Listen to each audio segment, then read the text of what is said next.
দুঃখিত, আপনাকে আমি কি দিয়ে বুঝাই? পৃথিবীর সবচেয়ে বড় পাওয়ারফুল মানুষ হচ্ছেন মুহাম্মদ সাল্লাল্লাহু আলাইহি সাল্লাম। পৃথিবীর ইতিহাসে এত বড় পাওয়ারফুল মানুষ কেউ জন্ম নেয়নি, কিয়ামত পর্যন্ত কেউ নিবে না। জান্নাতের গেটে বড় অক্ষরে লেখা আছে, সর্বপ্রথমে যিনি জান্নাতে প্রবেশ করবেন তিনি হলেন মুহাম্মদ সাল্লাল্লাহু আলাইহি সাল্লাম।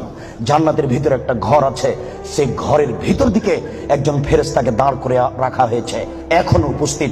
তাকে বলা হয়েছে, কেউ যদি বাহির থেকে এসে ঠক ঠক করে শব্দ দেয়, কে যদি বাহির থেকে বলে মুহাম্মদ, তাহলে এই দরজা খুলে দিও। এই ঘর মোহাম্মদ ছাড়া কারোর জন্য খোলা হবে না। আপনাকে আমি কি দিয়ে বুঝাই মোহাম্মদ সাল্লাল্লাহু আলাইহি সাল্লাম কত বড় পাওয়ারফুল মানুষ?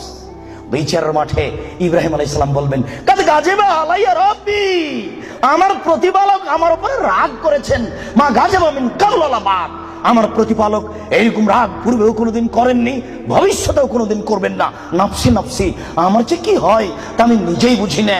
এইভাবে চিল্লাচিল্লি করবেন ইব্রাহিম আলাইহিস সালাম। আপনার হুজুরের কি হবে, পীর সাহেবের? আপনাকে আমি কি দিয়ে বুঝাই?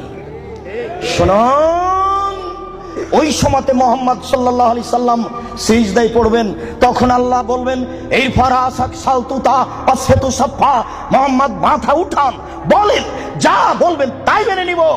যেই কথা বলবেন আমি সে কথা গ্রহণ করব। আপনি মাথা উঠান না, আপনি বলেন না আমাকে কি বলছেন, আমি আল্লাহ, আপনি যা বলবেন তাই মেনে নিব। এত বড় পাওয়ারফুল মানুষ একটু বলতে পারলেন না, যাও যাও তোমার বিচার হবে না, তোমার পাপ ক্ষমা হয়ে গেছে, যাও তোমার বিচার হবে না, এই কথা তিনি বলতে পারলেন না। এত বড় পাওয়ারফুল মানুষ, তিনি খালি বললেন, খালিদ তুমি একে গালি দিও না, এত তওবা করেছে। এরকম তওবা যদি বড় থেকে বড় পাপী করে তাহলে তার পাপকে ক্ষমা করা হবে খালিদ। তার মানে এর পাপ ক্ষমা হয়ে গেছে, তাই তো তিনি জানাজা করলেন, তাই তো তিনি কাফন দাফন করলেন। কিন্তু তিনি তাকে বলতে পারলেন না, যাও যাও তোমার বিচার হবে না, তোমার পাপ ক্ষমা হয়ে গেছে।